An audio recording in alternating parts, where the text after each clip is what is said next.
তো hello guys, চলে আসলাম আজকে আরও একটি নতুন ভিডিওতে। আমার কাছে দেখতে পাচ্ছেন চারটি রং, নীল, সবুজ, লাল এবং কালো।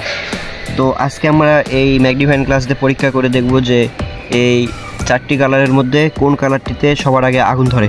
তো চলুন গাইস, ভিডিওটা শুরু করা যাক। তো গাইস, সবার আগে আমি এখানে নীল কালারটা দেখব। দেখুন গাইস, আমি এখন কেবল এখানে ফোকাস করলাম।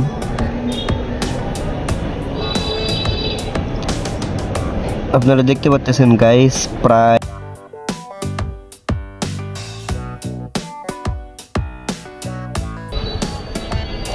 তো আমি এখন পুরোটা পুরাচ্ছি না, এরপরে আমি সবুজ কালারে চলে যাচ্ছি।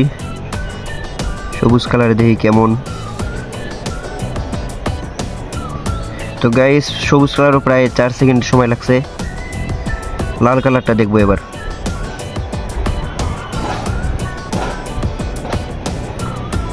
গাইস, লাল কালারটাও প্রায় 4 সেকেন্ড সময় লাগছে।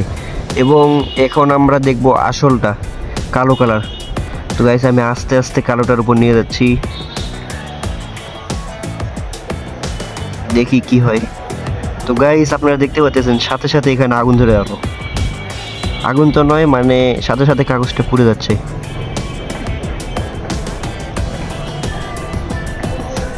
তো গাইস, এরকম এক্সপেরিমেন্টাল ভিডিও দেখার জন্য সবাই আমার চ্যানেলটা সাবস্ক্রাইব করবেন।